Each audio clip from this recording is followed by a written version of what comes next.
Jaya Dvaita Chandra Jaya Gaura Bhakta Vrinda.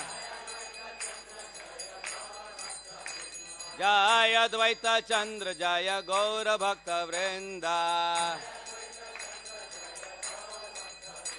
Hare Krishna Krishna Krishna Hare Hare, Hare Ram, Ram Ram Hare Hare.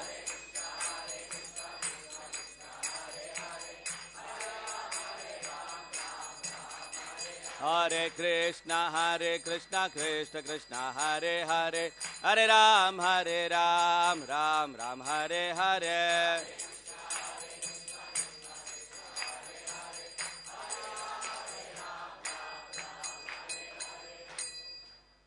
Shri Harinam Sankirtan ki jai. Hare Krishna.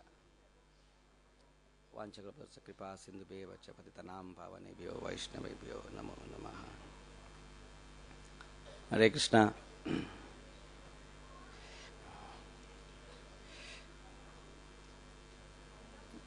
So today is Sunday,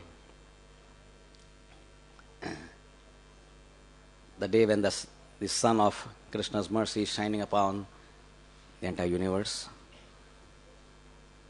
It is also the moon day, the full moon day, when the glory and benevolent rays of Gauranga Mahaprabhu are shining on this universe as well.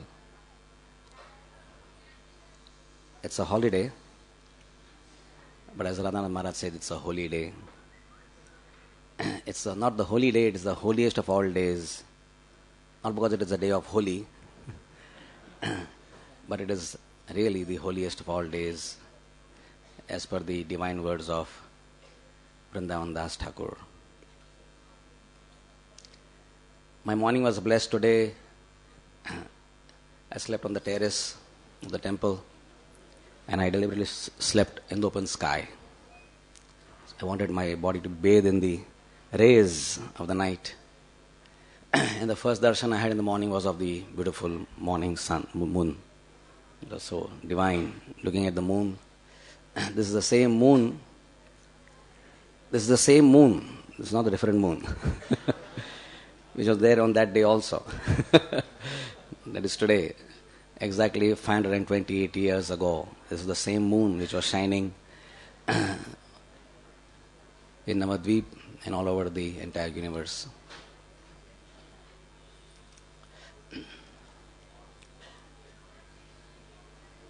The gifts, this drama depicted the gifts of Lord Chaitanya. And there are too numerous to be enumerated. The human mind can never fathom what has been brought to this world. Our frog-like intelligence, who has only learned to live in a small well of 3 feet, can only appreciate money, wealth, power and fame as being opulences and blessings. But to be undeservingly blessed with something so profound, so high, so great as the wealth, not of the heavens, not of all the celestial boards which are there in this universe, but a treasure which is the Lord's own treasury box. We have our safe deposit lockers. We put a little bit of gold and a little bit of money, some cash, some dollars there. But the Lord has His own safe deposit vault which He never shares with anybody. He did not share this wealth for a long, long, long time. How long? Sri Damodar Goswami says, Anar pitacharim chirat karunaya avatirna kalau samarpitum unnatu janarasam sabhaktiri shriyam. Chiram chirat, for a long time. It was exactly 8 billion 60 million years. For 8.6 billion years, which is a long, long, long time in cosmic history, that this wealth was kept safeguard in the personal treasury box of the Lord. But the whole universe and all the scriptures and all the demigods were waiting for this day. Waiting for this day in great anticipation. Because what this day would bring would change the course of time. Shri Gaura Nitai Radha Gopinath Gopalji Maharaj ki jai. What today's day would bring would change forever the course of history. In fact, it would change the very course of time itself. Because the person who controls time, the time factor himself, has come.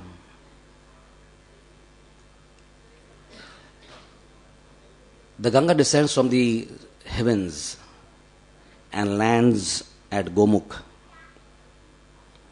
a beautiful, powerful glacier, and then inundates the Indian subcontinent with its holy waters, fertilizes all the lands, and purifies millions of souls. So where did the spiritual abode of the Lord actually descend in this world? Where did that wealth first descend? Which was the Gomukh of this world, which would then flood through this glacier. What was that glacier on which it descended? That glacier was Srivasa Angan.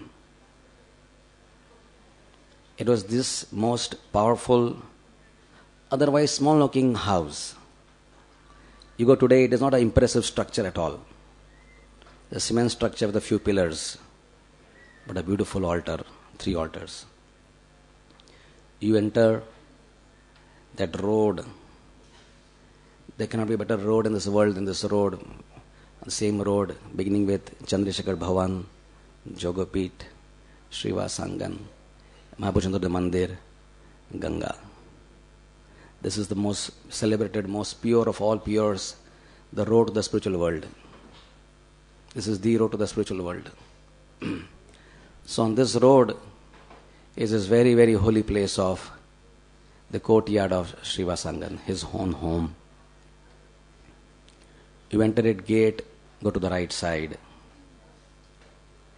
Many of you have been there already. You know the experience of entering this very, very divine place.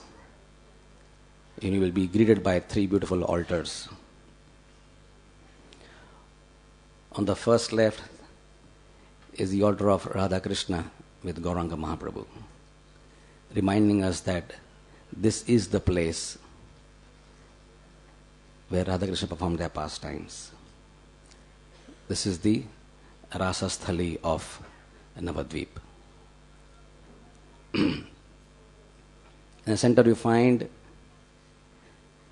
the Supreme Lord, not Krishna, but Mahaprabhu sitting on the altar with the parasol on his head, held by Nityananda Prabhu, Advaitacharya with folded hands. This is the beautiful darshan of the Mahaprakash Leela. One of the most celebrated Leelas before the Lord's taking of sannyas. One of the most celebrated of Navadvip Leelas is the Shapta Praharya Leela. The 7-hour revelation Leela of the Lord. To our right is another altar where there are devotees performing kirtan, oftentimes with a broken mridanga there. That broken mridanga is a place where Khola, Bhanga, Danga, the mridanga was broken by the soldiers of Chand Kazi. And that's a place where the first, most powerful public exhibition of Sankirtan movement was begun. The house of Srivas Thakur to the palace of Chand Kazi. In that same beautiful compound of Srivas Angan are 2 other divine places, Advaita Bhavan and Gadadhar Angan. Let us try to fathom with our minds the divinity and holiness of this place, where Panchatattva, Jai Shri Krishna Chaitanya, Prabhu Nityananda, Shri Advaita, Gadadhar, Srivasadi, Gaura Bhaktivedanta. They are the prime entities who have brought the greatest gift of the spiritual sky to liberally give anyone and everyone Patra patra na dekhi sthana sthan. To everybody in this entire creation. And they all stayed in this one small compound. Krishna, Srimati Radharani, Mahavishnu, Narad Muni, they all staying together in just one compound for years together. What a holy place. So walking down that road reminds us that this is the place where all these great souls have been there. They are the dust of their feet, the air they breathe, the marks of their footprints, and their consciousness all resides there in that holy place. We were blessed in 1997 in a beautiful yatra where His Holiness Radhanath Swami Maharaj gave us several hours of talk. In the late evening we began, maybe around 6 or so, till about 11 in the night, hearing all the pastimes which took place at Srivasa Angan. Mahaprabhu was born at Jogapith. The Sankirtan movement itself, which is the benediction for mankind, was born at Srivasa Angan. So we shall spend a few minutes, what we have at hand, to reminisce the glorious leelas which took place in this small compound, which filled with so many wonderful lessons, so many beautiful revelations, and open our hearts and minds to absorb the essence of these leelas and enrich our consciousness with love and faith in the most merciful Gaura Nitai. Bhajo bhajo bhai Chaitanya Nitai Sudrida Vishwasa Gauri. We may have some faith in Krishna as being the Supreme Lord, but sometimes devotees have difficulties with their faith in Gaura and Nitai because they are Channa avatars. But by hearing about glories of Mahaprabhu today, we can endorse our hearts with this firm faith that if there is a deliverer in Kali Yuga, it is not Krishna. It is Gauranga Mahaprabhu. And if we have to be saved, if we want salvation at all from Janma, Mritu, Jara, Vyadhi, it will be the feet of Gaur and Nitai and no one else. We saw in this beautiful drama by my brother,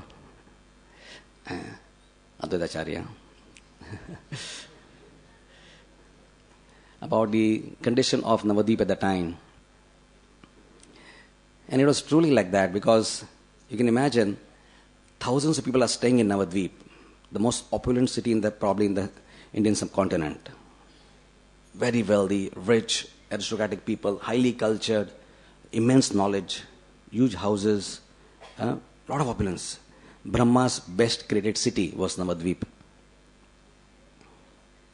And Saraswati's most cherished followers were living in Navadvip. So it was obviously very opulent. But then there was, as you say, something conspicuous by its absence. Very conspicuous. And what was that? There was no mention, there was no talk of the word devotion to Sri Hari. There was talk of Hari, there was Bhagavatam reciters, but they did not talk of devotional service to Sri Hari. So devotees, obviously, they conglomerated together, they stuck together in a small house to be safe. They performed, they're very secretive sometimes and sometimes very loud, kirtans. And they'll be so absorbed, the kirtans of Srivasa Angan are something which we have to think about its glory, what they must have been like. They were nothing like what we see around here. Nothing like what we see around, something very different. Something very different. The Lord would exhibit such variegated moods of devotion. Such ecstatic moods, which are so variable, so fantastic. And every few minutes he was in a different mood. Sometimes in the mood of Uddhava, sometimes in the mood of Akrura.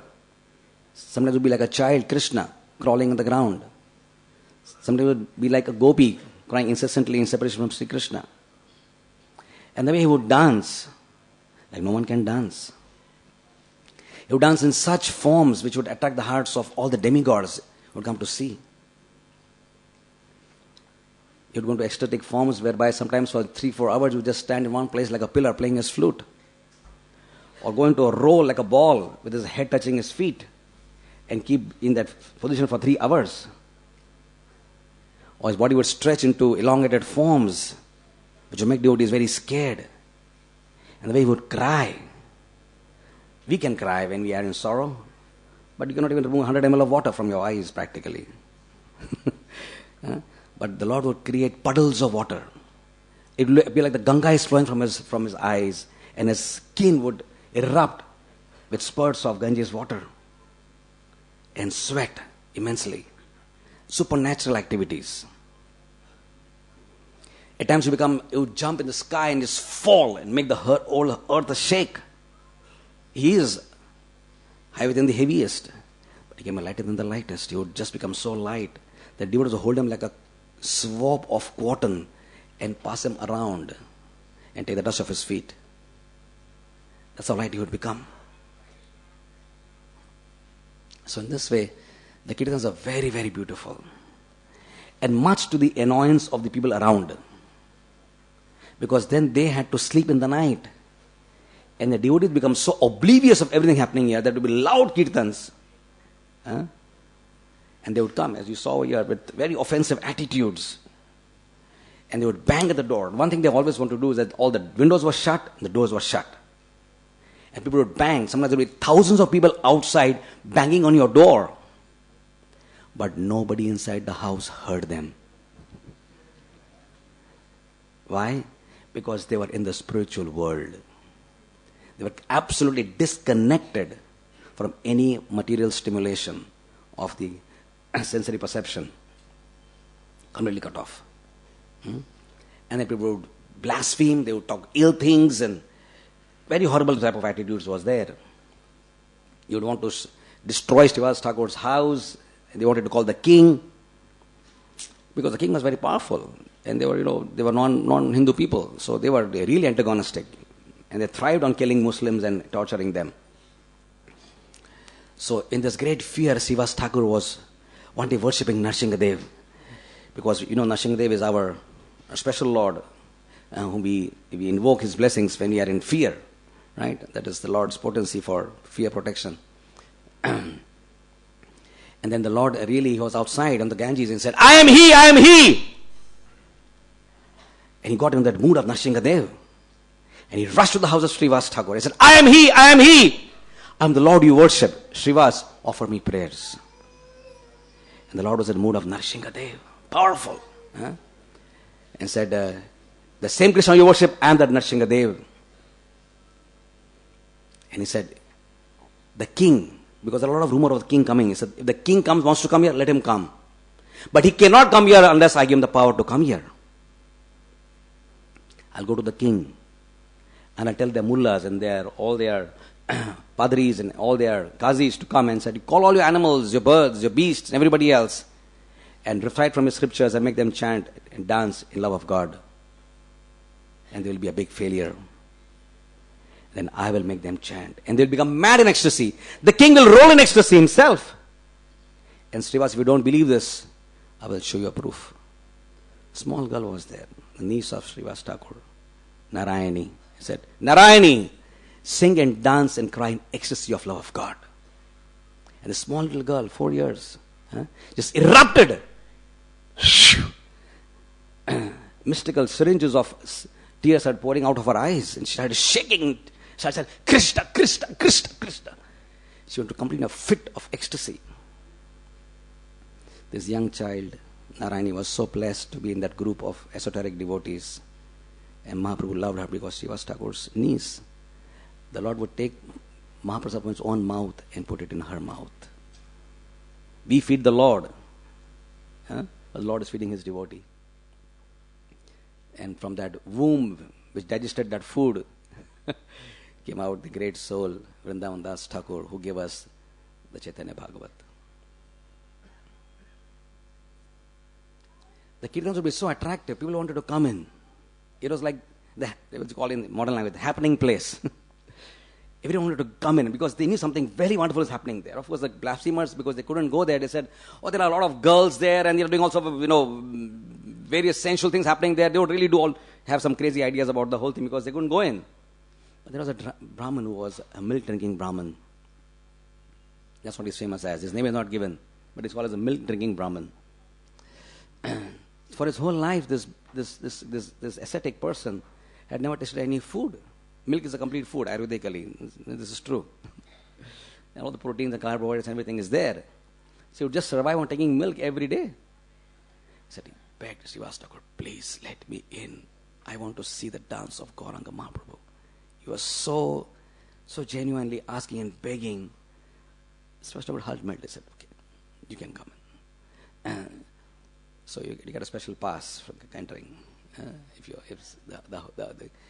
the house owner himself says you get a special pass, you can come in. But he was hiding. The Mahaprabhu began his chanting and his dancing. Please remember, this dancing would be not going to hours. At one point of time, Mahaprabhu said, why do we waste our time, daytime, just working and all these things? Why don't we just chant every day and every night? And it was completely greeted by the devotees as welcome acceleration. Wow! No work, nothing. 24 hours only kirtan. So for 1 full year, please remember, this is not ordinary thing.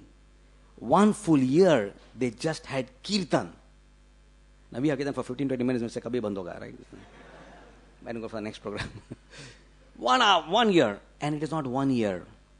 Just at the Lord, in the Rasalila pastime at Bamshi Bhatt and other places, would expand that one night into a night of Brahma. Krishna is the control of time. He can, as Maharaj says, he can go straight, front, back, left, right. He can twist time the way he wants because he is time himself. So he can twist time. He can manipulate time the way he wants. So similarly, at Srivasa Angan, what looked like a 1 year kirtan actually was a 1 yuga kirtan. Because one night was like, one year was too small. The time just passed so fast. Anyway, so this man came in and he was hiding. And Mahaprabhu began his beautiful Nava Gaura Varam, we say, he's a king among dancers. Gaura Nataraj. Gaura Nataraj. The highest, most beautiful. It is not Kathak or this, not all that. It is a unique dance which we will only see when we go to the spiritual world.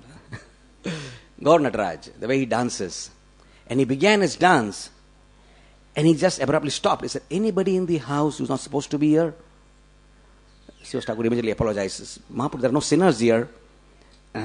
So he was right. There's no sinners here. But is there anybody who's not supposed to be in this house? So there's a Brahmin who's very austere, is very pure. And he just drinks milk. And he wanted to see your dance. And the way the Lord exploded. Get that milk drinking Brahman out from here right now at once. He exploded in a fit of anger. That whoever said that you can see my dance just by drinking milk was very angry. Why was the Lord so angry? The Lord is supposed to be transcendental to anger and all these things. Because he was putting forward a powerful principle. Bhaktya mam abhijanati. That is the word of the Gita which he has spoken. That you can only understand and see Krishna by devotion. And there is no charity, there is no yajna, there is no vrata, there is no austerity, there is no tapasya which makes you eligible to see Krishna just by itself. Unless you have devotion to Krishna, you cannot understand Krishna. So this person was disqualified. That place was only for the purest of all pure devotees to be inside. So the devotee humbly just came out because he knew that he has made the Lord terribly angry now. So he didn't want to hang around too much over there. Just sheepishly walked out of the place. And as he was going back, he said, actually, I'm not qualified to be there. That's true. I was just allowed. It's a mercy case. But even for the few minutes I saw the Lord, it was so wonderful. So in his heart, he was apologetic for being there. And he was appreciative that he could see something at least. As soon as the Lord in the heart understood this mood and sentiment of this Brahman, says, Srivasa, go and call him back again. Right? He was not proud of his austerity. So the principle again here is that humility attracts the Lord's heart. It is not the milk which made him bring him back. It was the humility of his heart which again requalified him to be part of the kirtan. Very powerful principle. The Lord would go into various moods, and at one time, by and large, the Lord would actually, in Mahaprabhu's Leela, when we read Mahaprabhu's Leela in Kaviraj Goswami, he would go into various phases of consciousness. Like we go through our modes, right? We go to Sattva-guna to small extent, largely to Rajaguna and Tamaguna. We all, we keep shuttling between these three modes. So he would also keep shuttling between not his modes, but his states of pure consciousness. When he was in external consciousness, he would be like a servant. As we know, the Lord here has not come as God. He has come as a servant of the Lord. So he would be more like a servant, like a devotee, like a humble, genuine Vaishnava, trying to serve, try to chant, try to do worship. He would be like a regular devotee. There would be like a deep state of internal absorption. He would be fully in a state of internal absorption in his internal bhav. As you say, Radha bhav dutim sualitam Nami Krishna Swarupam, right? So that bhav was his internal state. And sometimes it would be between the two. It would be difficult to differentiate whether it's in or out. So it would go between vacillate between these three phases of consciousness. So it is explained that this one particular day, something very special happened. The Lord went and sat on the altar of Srivasa Thakur. He lifted the Shalagram Shilas and he put it on his lap. And he called out to everybody who was there. Now please remember, there are many hundreds of devotees who are there. Many hundreds of devotees. It is a small house, but remember it is a spiritual place. So it is not going to go by 10 by 10 or 12 by 12. It is not like that. There will be many, many devotees fit into that place, which looks like a real small place in terms of geographical dimension. There are many, many devotees inside. So the Lord was in a mood, this time very rare. As I said, the Lord would practically almost never go into his mood of being Krishna. Because that was like his channa part. That was his covered part. But in this particular time, for the first time and probably the last time in his life, except when he had some special leelas where he would become Krishna, like to Ramananda Rai, like that. But otherwise, when you have revelations, that was different. But on a prolonged time, for the first time, he went into this absorption of him being the supreme, all-powerful, all-glorious, complete splendor and opulence personality of Godhead. So you have to remember that even when you see ordinary kings and their royalty, this is very impressive. When they're big kings, the way they conduct themselves. This is the king of all kings. So this time the Lord has gone into his actual mood of being the king of all kings. The God of all gods, the most powerful personality. He was in that mood of his Aishwarya Bhav as God, Supreme God. And yet, very, very loving towards his devotees. He wasn't like a tyrant, very loving. And what was the purpose of this Leela? The purpose was to simply reciprocate love with his devotees. The Lord is one of the Lords. The Lord has various names. Govinda, Krishna, Madhav, Manohar, so many names. But one of the most difficult and most beautiful names is, one of the beautiful qualities is that he is Bhakta Vatsal Bhagavan. He just loves his devotees, and all the Mahabharata and all the Ramayana is filled with stories of what the Lord will do for his devotees. He would do anything for his devotees. So he went and sat there. That altar started cracking because the altar was not designed for the heaviest of all persons to sit there. Then we just went and touched it. Ananda Shesha, and he stabilized it. So it became stable. Mystic power. He went and sat there and said, Srivas, perform my Abhishek. Advaita, sing my Abhishek song. Right? And the devotees were so happy that they are seeing the Lord in a completely different mood. They've never seen this mood before, ever, even once. So they erupted into a state of activity and immediately brought a lot of water from the Ganges. Generally, we perform Abhishek with about 108 pots of, we will do that in the evening today, 6 o'clock. 108 pots.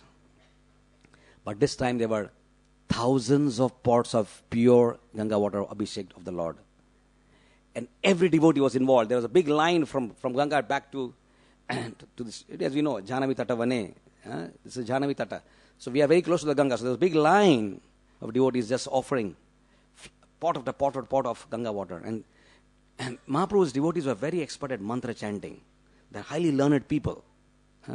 So they were offering Purushukta prayers and various prayers. So the whole atmosphere, you can imagine, the Lord is sitting there. Abhishek is performed by the senior devotees. Purushukta prayers are being chanted. Someone is dancing, someone is crying, someone is rolling in the dust. People are so absorbed in this entire episode of seeing this. And mind you, the Lord is more beautiful than billions of cupids. And that most beautiful entity is sitting there and with his glance flooding their hearts with his own heart's love. So they performed this beautiful Abhishek for several hours. And the Lord saw a young girl. Said, Srivasa, what is her name? He said, my dear Lord, her name is Dukhi. He said, this name does not sit very too well in my heart. Today I give her the name Sukhi. And hereby I give her pure, unalloyed devotional service to my lotus feet. At the moment he just said that, this young girl just again went into the fit of ecstasy and chanted, Krishna, Krishna, Krishna, Krishna, Krishna. Like that. She was fully transformed into a God-intoxicated girl. What was her qualification to get this? Very important lesson from a very small Leela.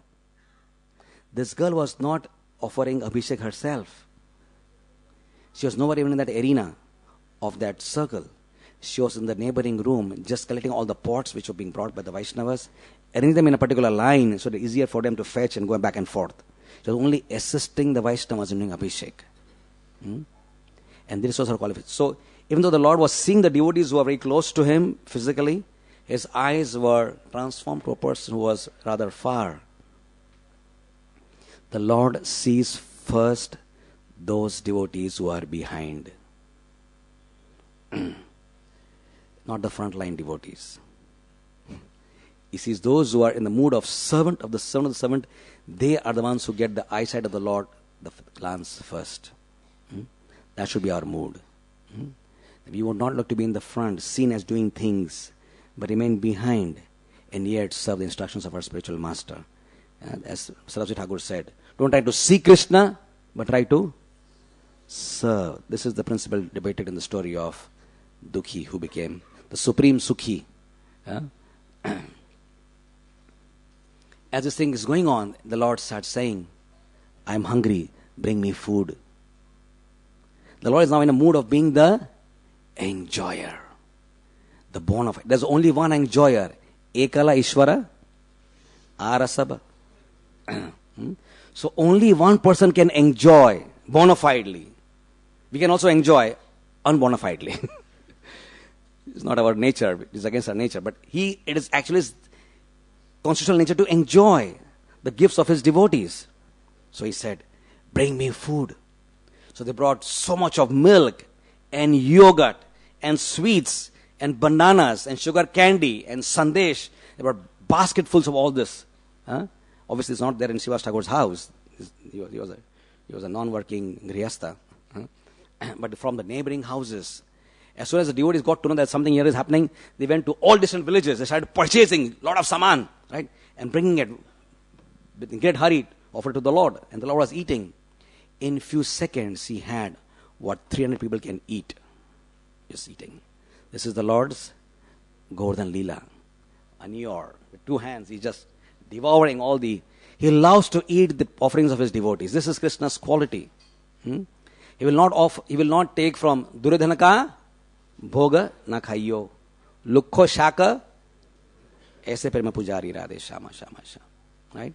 Vidur was offering, not Vidurani, was offering just, not, she was like, so mesmerized that the Lord has come to her house. So the banana was in her hand and she was doing something with the banana and then the banana fell off and the peel was in her hand. And he said, Krishna.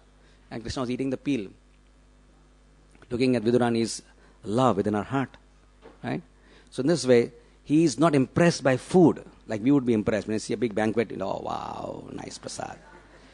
This is because we are all, on the Maya platform of existence. That attracts us. But Krishna is attracted by devotion. So he was so happy to have the offerings of his devotees again and again. And said, my dear Lord, there's nothing more now for you. So he said, there are only some betel nuts now. He said, get them all. So devotees brought handfuls of betel nuts and just giving it to him. And he was eating that like a big king, enjoying. Real mood of enjoyment. And devotees who were all around him, now the Lord is doing something special. He is now going to reveal to the devotees his relationship with him on the Nitya Siddha platform. A very esoteric thing. They do not know this. They think they are devotees and they think he is the Lord. But they have a relation with him for eternity. So Nara! Called out Advaita Acharya. Said, do you remember that you would give your classes and lectures from the Bhagavad Gita? And every scripture you spoke about, you would only speak when you were convinced that this scripture, this particular verse, this particular sloka is in line with the principle of pure, unalloyed devotion. When that is not being spoken, you will not speak. And you will fast till you understand the depth of this sloka and how it relates to Shuddha Bhakti. And so many times you would fast in the night and not eat and sleep. And I would come into your dream and teach you the meaning of that particular verse. And the Lord then started recounting several times those specific verses which Advaita had not been able to explain. And he told them the meanings. That was revealed in front of all the devotees. Devotees were like amazed. Wow. And please remember, this is before the Lord appeared in this world. But one particular verse I had not revealed to you, and that meaning I will reveal to you today. That particular verse is there where it says that how the Lord has hundreds of mouths and hundreds of hands and hundreds of legs, and that he is manifested everywhere. That particular sloka is in the Gita, I think it's 11th chapter. Sarvapani, that particular sloka is there. I said, this is the way, and then he explained the meaning of that, how the super soul is manifested in this particular way. And as soon as he said that, Advaita went into complete ecstasy. He was so happy to know that it is the Lord himself who has actually come to me in my dreams and done this to me. And he fell unconscious. He felt completely unconscious. So we can imagine there's a great amount of, right now there is a huge amount of reciprocation taking place, intense reciprocation of some of the events which the devotees had not known why they happened in their lives. But how the Lord was intertwined in their life in such a special way. He said, Gangadas, you remember? Gangadas is the Lord's teacher. The Muslim soldiers attacked. That was the Muslim Raj at that time. We were under Muslim rules. And Akbar was there in Delhi. And they attacked Navadvip. And Gangadas was running with his family. And it was dead of night. And he ran because, these Muslim soldiers would come. They would plunder his house. They would kill him. They would defile his family and do all atrocious things. So he was running helplessly. And the only way what he could do is to just go off to the Ganga and then cross the Ganga, because they could not cross the Ganga because it was massive storm going on. When he came there in the dead of night with hailstorm, there was no boat over there. You can imagine the desperation of Gangadas being chased by Muslim soldiers, and he's all alone there in dead of night, no lights, no ferryman, no boat, nothing, with his family completely unprotected. And he was desperately crying to Krishna to save his life and to save his family. Suddenly from nowhere, the Lord said, I came down from Vaikuntha, mounted on a boat, and I crossed the Ganga, and I came as a ferryman. And as soon as he saw me, he said, oh, ferryman, come. Take my family, take my wealth, take whatever you want, but fetch me across the Ganga. And I personally fetched you across the Ganga. Par karenge naiya re bhaja Gauranga Mahaprabhu. Krishna Kanaya as Gaura Mahaprabhu. He will take us around. If we just have this faith that he is always there with us in good times and more so in bad times.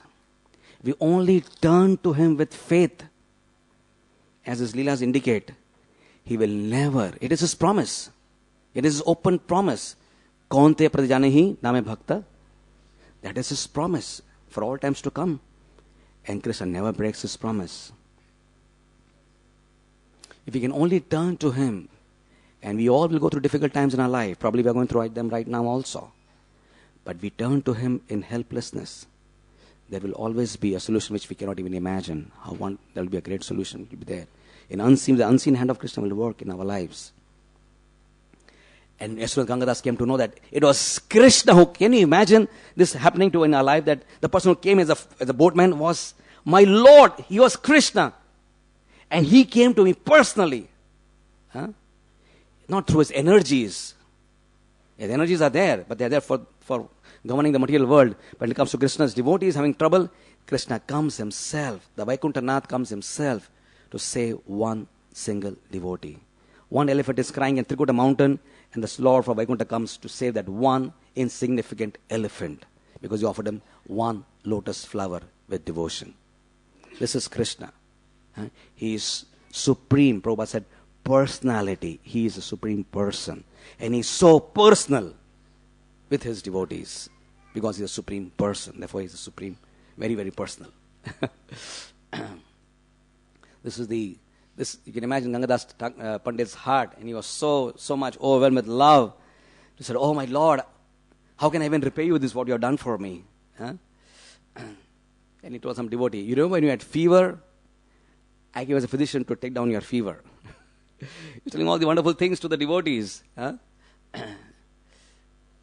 he called out, Haridas, your body is more auspicious than my body.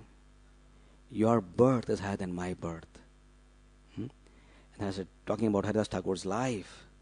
So do you remember at Fuliagram, when those tyrant, monstrous, savage, butchers practically, they were trying to kill you with whips and chains and lathis, spitting on you, speaking all wild words to you, and dragging you to the marketplaces.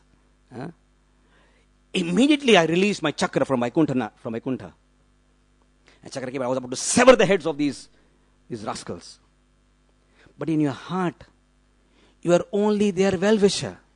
You are only thinking good about them. You had no ill feelings towards people who were trying to murder you.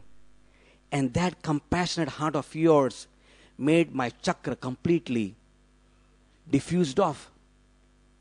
It became powerless to kill. But I could not resist that the devils are hitting you so bad. These rascals will keep hitting you so bad. Therefore, I personally covered my body over your body. If you do not believe this, I will show you. The Lord turned and opened his chadar. And there were the marks, those heavy scars of the beatings of those rascals on the golden form of Sri Gauranga Mahaprabhu. And Thakur Haridas was crying, profusely crying. He said, what, you did this for me? This mlech like me, this rascal outcast, I'm not even a part of the Varnashram system. I'm so low, born in a Muslim family, a meat-eating family. You did this just for me. The Lord took the beatings of these rascals on his own soft, tender, beautiful, pure body. For whom? For his dear devotee. So ask for a boon. Ask for any boon you want. I'm just seeing you. I'm just happy to so see you. I have no desire. I am so happy with you, Haridas. You are so pure that even Ganga wants to touch you. Anybody when utters your name becomes dear to me. He said, I am so sinful. If people see me, they become sinful. If they touch me, they'll take bath in the Ganga. He said, no. You are worshipped even by Brahma and Shiva. Ask for a boon, Haridas. I am so pleased with you. This is Varadraj Krishna, the Lord, the King of all kings, giving his vara, his boons to his devotees. Ask for benediction.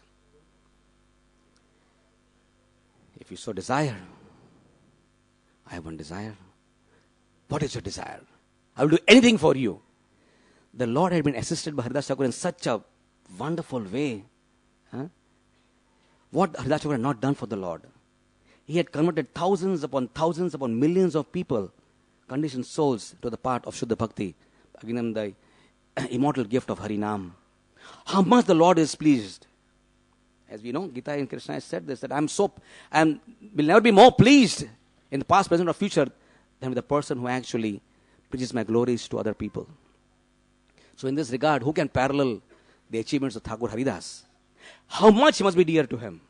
As we heard from Maharaj in the morning, that he was given the privilege of holding Mahaprabhu's feet on his chest at the last moments of his life and chanting Sri Krishna Chaitanya, Sri Krishna Chaitanya. That was the privilege which he gave nobody else. He gave to Haridas Thakur. So I have one desire, my dear Lord. In every birth I may take, give me the privilege to eat the remnants of food left by your devotees. Let me be born as a dog in the house of a Vaishnava. So when he finishes his food, he'll throw some crumbs of food of leftovers for me to eat. That is my desire.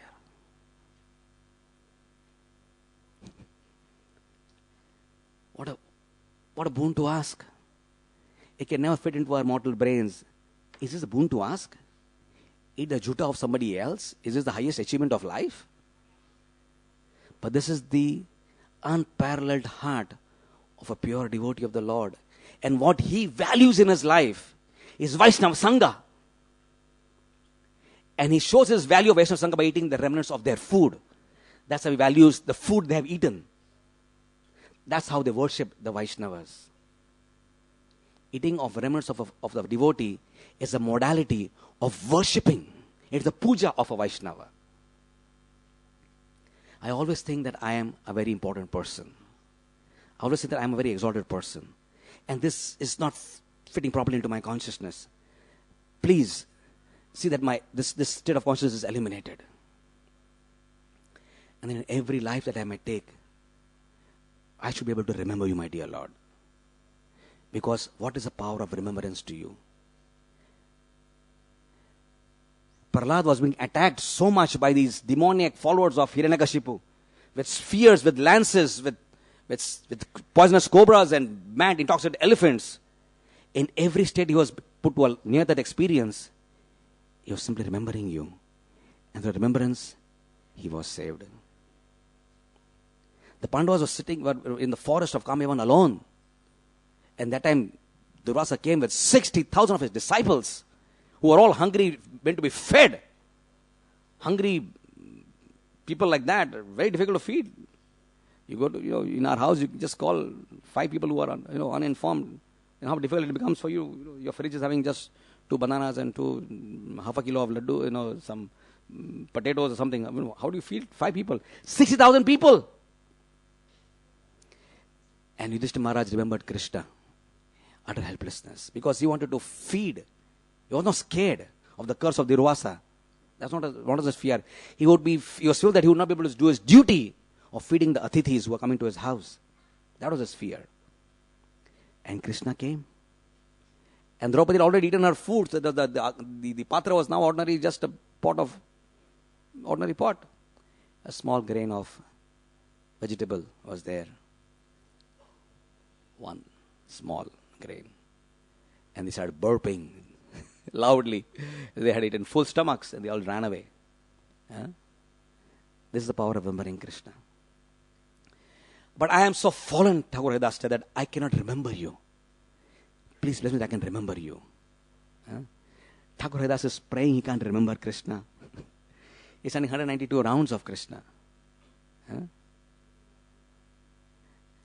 If he cannot remember Krishna in 192 rounds, how much are we remembering in our 16 rounds?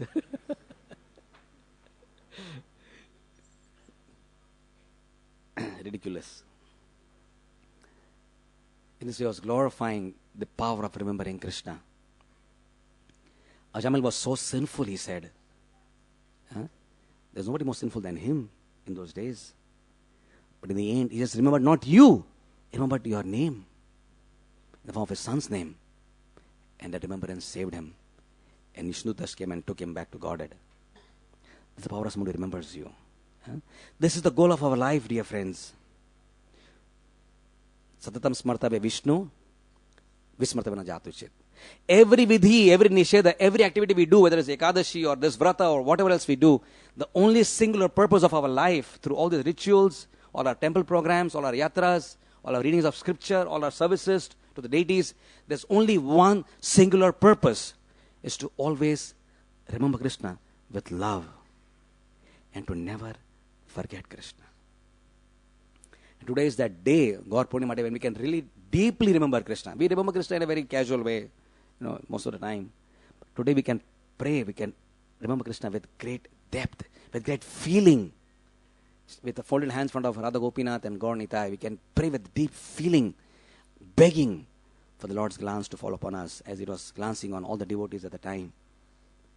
So go and call Sridhar. Sridhar. There's nobody like called Sridhar over here. Nobody knew him. So go out of the town and go and stand there at the crossing of the roads. Whenever you hear my name being chanted, go to that house. That is Sridhar. That was his address. There's no Choraha, there's no crossroads, that was his address. His address was, you stand in a particular place, and when you hear in the night somebody calling out Krishna's name, that means that must be Sridhar. That is how the Lord recognized him. So Lord's already had passed. It was a night now. Devotees ran out, and they suddenly heard Krishna's name being chanted from some place. He said, Sridhar! They didn't know his name. He said, the Lord is calling you. The Lord is calling me? And just think the Lord is calling me, he may become unconscious there. So we had to lift him. They lifted him and brought here. He was popular only as Khola Vecha. Banana bechne wala. That was his only identity. He was so very inconspicuous. He was a non-existent person in that village. Nobody even knew his name. Generally in a village, people know he is so and so in a village. Nowadays, you don't know your neighbor's house, what is the son's name. You don't even know your neighbor's son's daughter's name. We don't know. But in a village, usually they would know, everybody knows everything about everybody. Right? They didn't know he was so very inconspicuous person. And yet he was so conspicuous to the Lord. That even through his Leela as a great Pandit, when he was conquering and defeating big scholars, he would secretly go to this one person, unknown to anybody else, and be with him for 2 hours, bargaining over the price of the banana leaves, cups, and bananas. 2 hours of sadhana of Mahaprabhu. Like we spent chanting Hare Krishna 2 hours. His sadhana was to go and talk, argue, joke, and just have loving exchanges with this one small thelawala on the side of the road, sitting with a small spread out of banana cups, banana leaves, banana fruits, banana trunk. That's all. He's a businessman. He's supposed to be a businessman. This is his business. And Sridhar was brought in. Sridhar, look at me. Behold my opulences, Sridhar. He opened his eyes. What did Sridhar see? Beautiful. He saw Mahaprabhu had transformed into a beautiful threefold bending form, the tamal tree shade of Krishna playing his flute.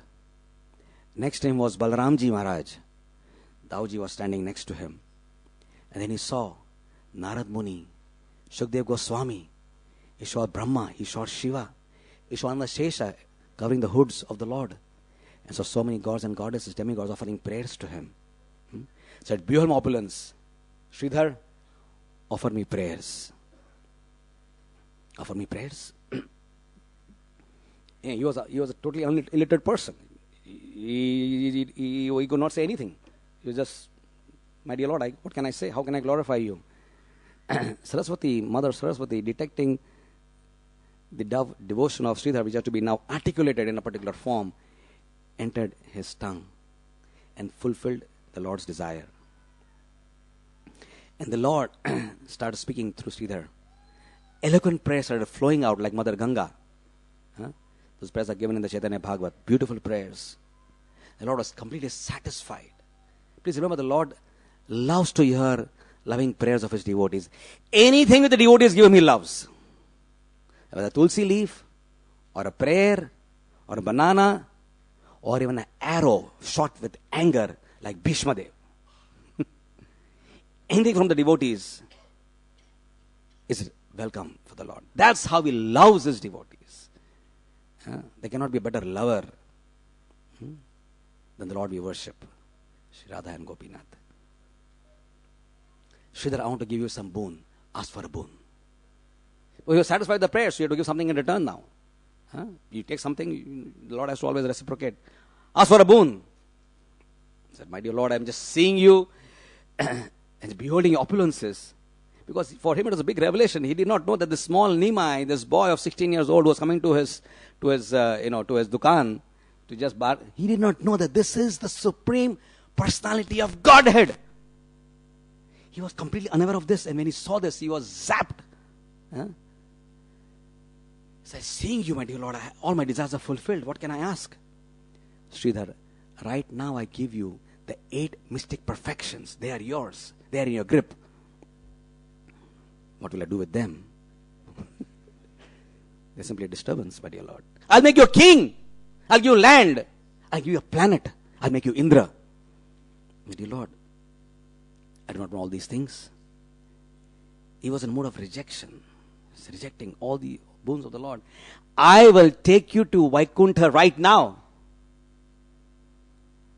He said, no, I don't want to go back to Vaikuntha also. This is the best you could give, right?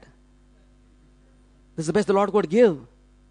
I'll take you to my abode. Now imagine if you were to tell us, yes, yes, sir. That seems like a good one. I've been waiting for this, for a long time. I've been, anadi karma phale, pari bhavana varjale. I've been in this world for a long, long time. I think I performed 16 rounds and followed 4 principles.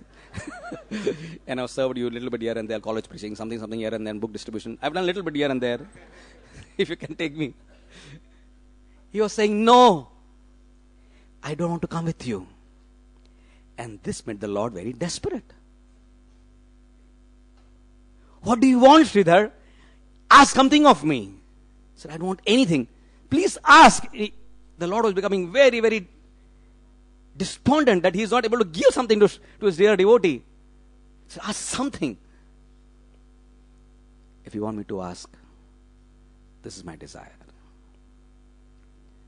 Please come like you did before, every day for those 2 hours, and argue over the price of bananas. This is the Lord, this is the devotee's desire. How selfless, how pure, how non-possessive are Krishna's devotees. How they completely reject all wealth of the material world and sometimes of the spiritual world as being completely unimportant. They don't want the Lord's creation. They want the Lord himself. They want the Lord. They don't want the gifts of the Lord. They want the Lord. We want Krishna. We don't want the gifts of Krishna from this. That's how we chant regularly.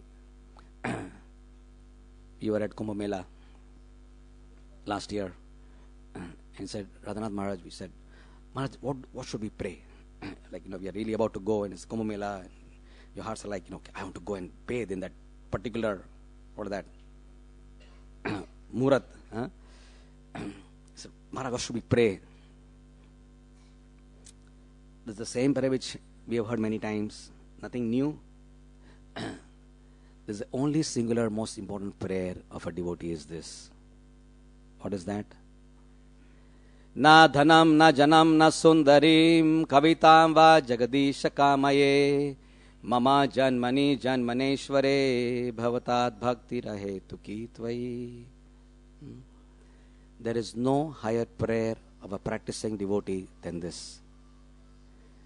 In one particular lecture, Maharaj, this is a plaque in one devotee's house in Delhi, one of my godbrothers. They said this verse is called the North Pole Star verse. Just like when there was no compasses, there was no radars, they would look only at the North Pole Star and they would know that this is the right direction our ship has to go. So this particular verse is a North Pole Star verse.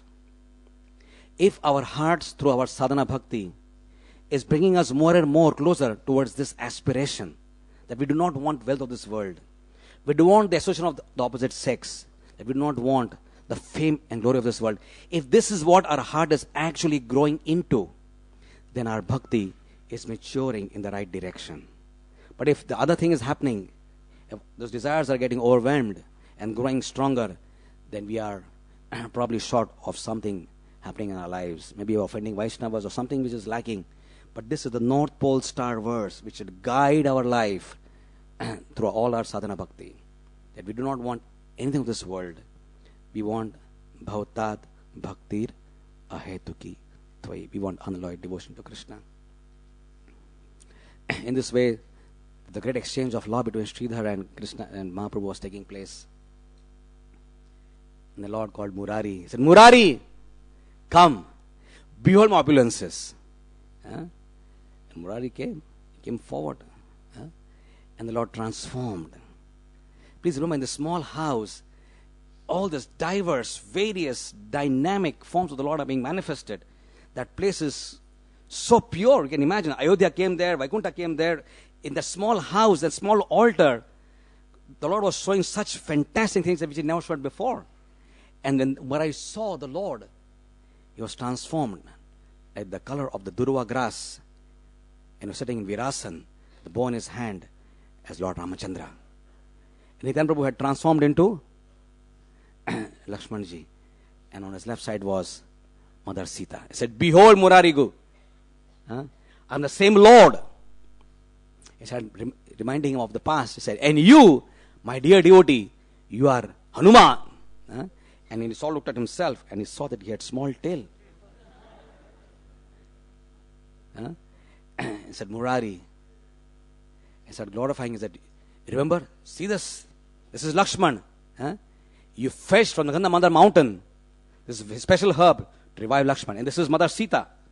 When you saw her in the Ashoka grove, captured in the garden of Ashoka, of Ravan, and looking at her plight, her misery, and a forlorn nature, you cried a shoulders ocean of tears. Murari, offer me prayers. And Murari Gupta started offering beautiful prayers to the Lord. Said, yes, now ask for benediction. This benediction of Murari Gupta, who stands here in front of us today also as Hanuman, is so very important to remember. Each of these devotees, the boons they have asked are the guidelines of our life. They are not just leelas which you just remember or memorize or narrate or hear. They are the sutras which should guide our life. Just like we have guidelines in various things, guidelines, various systems, guidelines to do a particular project, guidelines to treat a particular patient, guideline to manage hospitals and institutes. There are various guidelines in every institute. There are guidelines, right? So we also have guidelines in our life. The guideline which is given by Murari Gupta is so special. So, my dear Lord, give me the association of those devotees who always think that you are their eternal Lord and that they are your eternal servants. Give me the association of such Vaishnavas. Thakur Bhaktivinoda also sings the same thing in his bhajans. Bhukti mukti spriha vina je bhakta labaite thako sangha anurakta. Those devotees, of course we want to associate with every devotee and respect every devotee, but especially we want to befriend those devotees we have this wonderful quality who are free from desire for bhukti and mukti, who do not want liberation, do not want to have any sense gratification. When we have such devotees, they are so special. They are the wealth of our lives. This was the benediction asked by Murari Gupta. And this was going on in so many wonderful ways. And then the Lord was giving benedictions to other people also. And suddenly He said, anybody else is there? You would all come, okay. So then one child came and said, my dear Lord, my parents don't like me to come here for this satsang program. So make them devotees. They are devotees now. And one guru came and said, please bless my disciples with pure love of Krishna. He said, your disciples are having pure love of Krishna. And this way, various devotees came with so many desires, and the Lord was giving freely. He opened His heart, opened His chest box of His treasure. Anyone, anything they wanted, everything was given. But all this was going on, there was still one thing which was missing. The Lord had still not called Mukunda. And Srivasa Thakur, being like the person who was sort of coordinating the entire house events, he said, "My dear Lord, the chanting and singing of Mukunda brings tears to our eyes and melts our heart with love of God. Why is it that you do not call Mukunda? He is so dear to you and he is so dear to all of us. Please call for Mukunda. He will not come in front of you till you just call for him." I do not want to hear the name of the word of this Mukunda. He is a rascal Mukunda. A totally unexpected response from Mahaprabhu. How can we hear a rascal Mukunda? My dear Lord, if he has done some offense, then you can punish him, you can chastise him, but please don't neglect him like this. Mukunda is hiding behind the curtain, waiting for you to call him. This Mukunda is a nonsense Mukunda.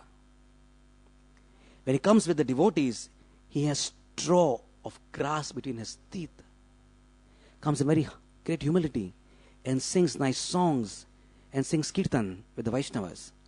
And then he associates with the non-devotees, with the Mayavadis, and he ascribes to the non-devotional philosophies. It is like he's coming with a grass in his mouth and a mace in his hand, and he's beating me. Devotees could not understand this. The Lord, my Lord, Mukunda is beating you with the iron mace. They could not understand what he's saying. Before, many years before, as a young boy, the guru of Mukunda was a Mayavadi teacher.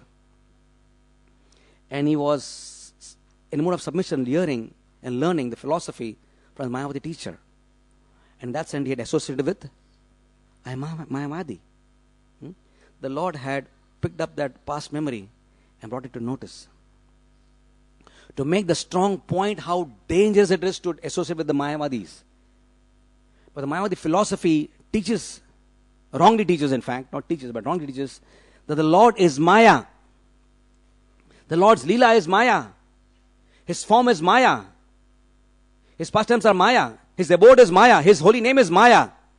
So by denying the Lord, it's like the Lord feels when that is being spoken or heard that they are beating him with the iron mace. That's how resentful this Sankara philosophy is, which happens to be the most popular philosophy in the world, including India. The jiva is becoming God. That's how dangerous it is. And how painful it is for the Lord that somebody practices that philosophy. So then Lord Mukunda was behind there and said, "The Lord rejected me. Will I ever be able to see the Lord? And then, is there anything in the future? Can I hope that something will happen in the future? Tell him that he will see me in 10 million births." As soon as the Lord uttered 10 million birds, Mukunda became completely ecstatic. He started jumping and rolling. He said, I will see the Lord in 10 million birds. He started crying in ecstasy. He started twirling and dancing around. He became mad. I will see the Lord in 10 million birds. As soon as the Lord heard this from the Mukunda's mouth, he said, "Bring Mukunda right now." And the devotee was so happy. Now here is a very special principle to remember and understand. Srivasa Thakur and his dear devotees who are there were more happy seeing the other devotees being blessed and benedicted in their own selves. This is the acid test of a devotee's non-envious heart. Because in sadhana bhakti, we perform bhakti and we have to analyze ourselves whether moving forward or not. If we feel rejoiceful, we feel overjoyed and happy and ecstatic when we see other devotees performing devotional service better than you, other devotees getting the Lord's grace, other devotees getting accolades and praises and garlands and Guru's grace and pats, and if that makes us so happy, then we can know that we are getting the Lord's special mercy, that the heart is now being freed from the deep, long disease of anusuya, of envy. Because we can only understand Krishna's grace by being non-envious. Anusuyave. You saw, Arjuna, you can remember me and understand me because you are anusuyave. You are having a non-envious heart. So Srivasa Thakur was so happy that now the Lord has again re-accepted him. He had rejected him. He had banished him from his association. And now he is accepted again. That made Srivasa Thakur's heart so very happy. This is what we want to aspire for. A non-envious heart is a Vaishnava heart. It is not just our dress, or our shikha, or our pallu, or our tilak which makes us a devotee. And not even our bead bag, and not in our deity worship. It is this heart which the Lord is seeing within. These external acts of devotion must reach to a level of purification, Chadurparna Marjanam, whereby we lose all envy towards the Lord and His devotees. And the Lord's devotees brought Mukunda in front of him, said, Mukunda, the Lord wants to see you right now, come! And the Mukunda was completely absorbed. He was completely in a different mood. Said, I will see, I will see, I will see.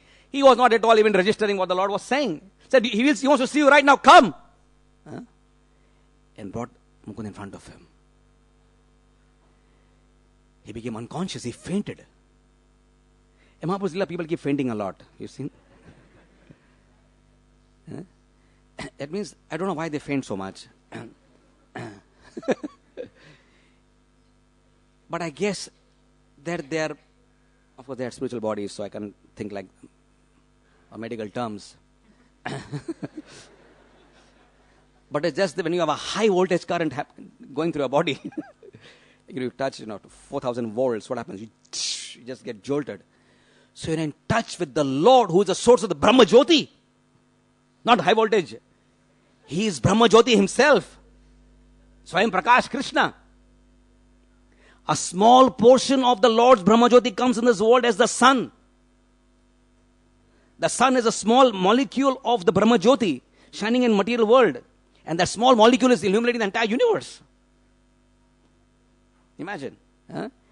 And the person who embodies the Brahma Jyoti is in front of you. You see, when you get, there's nothing else you can do than become unconscious. That's all. And the Lord touches devotee, said, rise, Mukunda. His touch puts you to unconsciousness, and his touch makes you conscious also. Mukunda said, my dear Lord, I don't understand this. How is it that I'm able to see you and feel happy when I have no devotion in my heart? It is just like Hiranyaksha saw you. The same beautiful form which the demigods were worshipping, which Shukdeva and Narada were worshipping. But when he saw you, he felt no happiness in his heart. You showed the universal form to Duryodhana, and those who saw the universal form were so happy. Bhishma was happy, Dronacharya was happy. But this Duryodhana was not happy at all because he was so envious of you.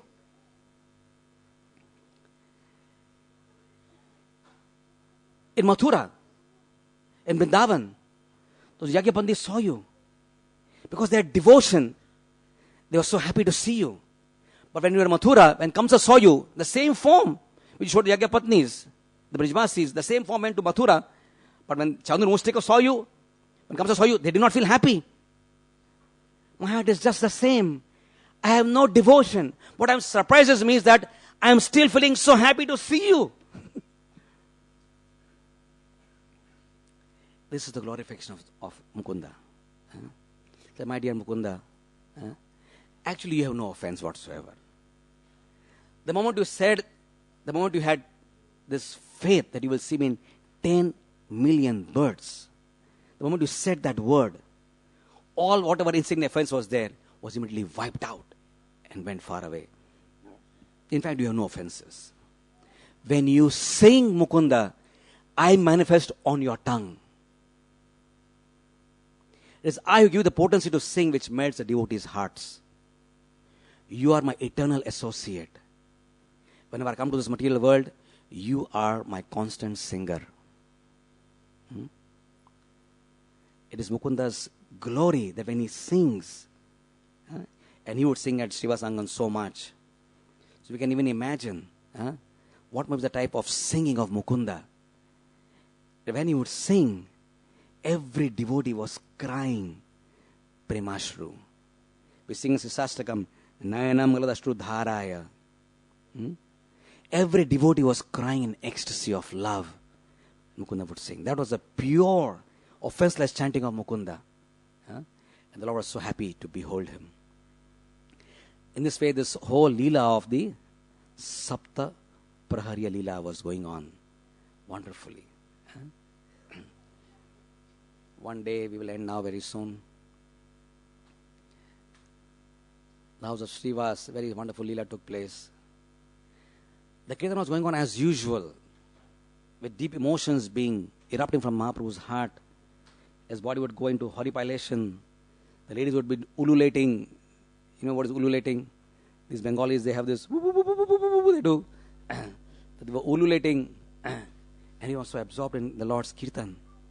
In the inside chambers, Srivasa Thakur's son died.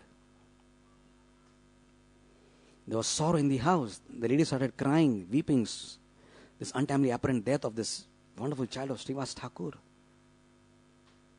The news broke out and it reached Srivasa Thakur's ears. Your son is dead. Srivasa Thakur went inside the inner room and saw his son. He was very happy. He was so very happy. He told these ladies, do not cry.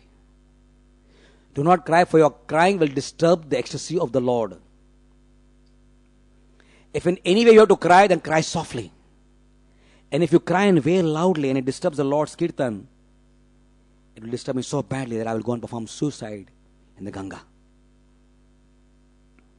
You can be assured there is nothing inauspicious that happened here. The Supreme Personality of God, which is who's the source of all auspiciousness, who's source of the Mother Ganga, is performing Kirtan in our own house. How can the departure of my son be inauspicious? It is supremely auspicious. So do not cry. He just went out of the room with a very big smile and started chanting and dancing and singing.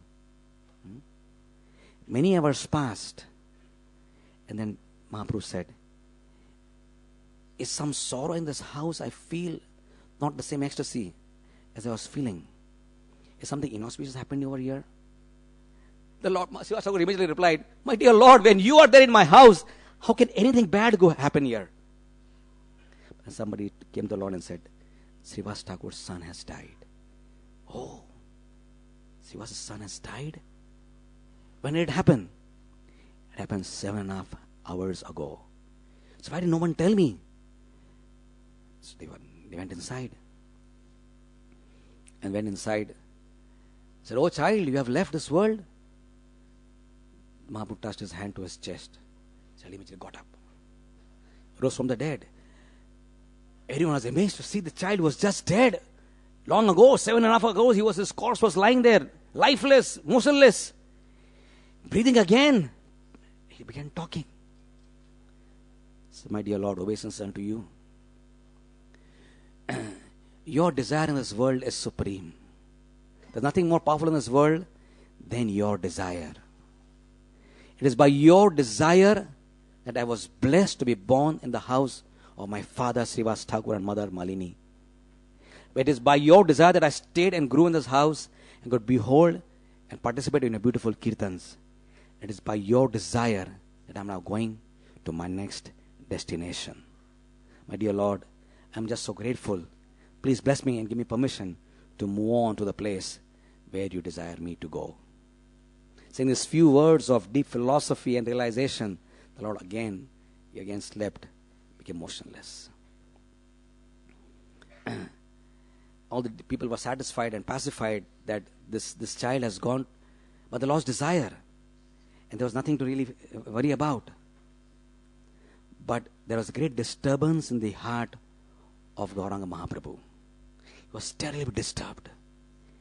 He went into a corner and started crying. Everyone was very happy. Thakur was very happy. But the Lord was upset. He said, how can I give up the association of a devotee who did not even grieve at the loss of his son so as to not disturb my kirtan? The Lord was reminiscing that very soon now he will be taking sannyas. And sannyas means we'll have to live Navadvip and leave the association of a dear, dear, dear devotee like Srivasa Thakur, who had so much faith and love in the Lord that his grief of the heart meant nothing to him. In fact, he must have felt it was an act of selfishness to cry because my son has gone. But this is the extreme example of Sam Siddhir Haritoshanam. It's the extreme example. The devotee would not cry. It is not hard-heartedness, my dear friends. It is not impersonalism. This is not fanaticism. This is deep devotion to the Lord. And we can never imitate. It is natural for a father or mother to cry at the loss of a dear one. This is natural human emotion, which must be Krishnized, of course, by association of Vaishnavas and proper guidance. But this is the extreme example of a person who loves the Lord so much that his grief means something insignificant and unimportant for him. So Lord is not revealing that he's going to take sannyas. Why did the Lord take sannyas? He was now to come back to Srivasa Angan. The purpose of Srivasa Angan is to flood the whole world with the loud chanting of Krishna's holy names. Hare Krishna, Hare Krishna, Krishna Krishna, Hare Hare, Hare Ram, Ram Ram. The world had to be flooded with the tsunami wave of pure love. For that, the Lord, who is the owner of the tsunami, who is the carrier of this love, had to move out of the precincts of the small village of Navadvip. So it was imperative that he takes sannyas and leave his devotees broken-hearted in a mood of vipralamba. At the same moment, the same holy name, they descended down the parampara and was brought to us, all of us, by His Divine Grace. It's remembering the worthy remembrance of the first kirtan of the Western Hemisphere. 1966, when Prabhupada was in New York, this small place, matchless gift. It was this very day of Gaura Purnima, where Prabhupada just one day previous said, tomorrow we shall fast the whole day. So they were reading from the scriptures, reading the Gita and like that, and they were chanting Hare Krishna. And I mean, American people, and I mean, Indians also, we just sit in one place and keep chanting. How long can you chant? So they thought, let's go out. So they went out with a small Harinam, and they walked up to the small Sankirtan party, which reached a few blocks away, where Prabhupada was staying in his apartment. And they were on the roads performing kirtan. Unknown to them, this was the first public Harinam of the Western Hemisphere on the day of Shri Gaura Purnima. Shri Gauranga Mahaprabhu ki! And having had this experience that they can even go out and do kirtan, it was the first thing. It was very novel, very new. Today it is a very usual sight to see devotees, But please remember, this is something which is absolutely foreign and alien to Western people. That somebody in what they called as bed sheets, and on the roads with the pigtails behind their bodies, and having these drums and chanting Hare Krishna. And Prabhupada, for the first time, then took a public performance. Just like Chand Kazi's house, they went. Prabhupada's first Chand Kazi type of activity was to go to this Tompkins Square Park. Prabhupada had no mridanga, nothing, just a small bongo, right? He was playing, right? And he attracted the entire Western world at Tompkins Square Park with this intense. When we see Prabhupada's kirtan, we can practically feel his heartfelt prayers, praying to Mahaprabhu, praying to Nityananda, praying to Advaita, praying to the Panchatattva, to manifest themselves in this kirtan and attract the whole world, right? And we see all these young men and women with all sorts of various obscure, mannerisms and movements, but all intoxicated, chanting, dancing, hand in hand, and absorbed in lovingly remembering and rejoicing in the kirtan of the holy names, chanting loudly and happily, Hare Krishna, Hare Krishna, Krishna Krishna, Hare Hare, Hare Ram.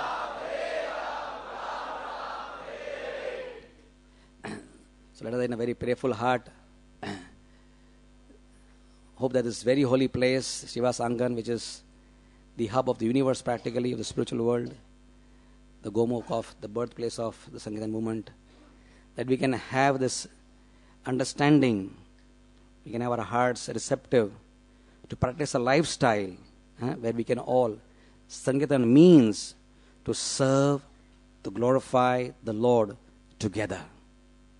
That we can have enough understanding, where we can give up our false egos, misunderstandings, where we can cooperate happily, live together as one community, one large family of devotees of Mahaprabhu, of Prabhupada's family. And in this way, with the joint power of synergy, of unison, of cooperation, spread the Sankirtan movement to every town and village of this world. Hare Krishna.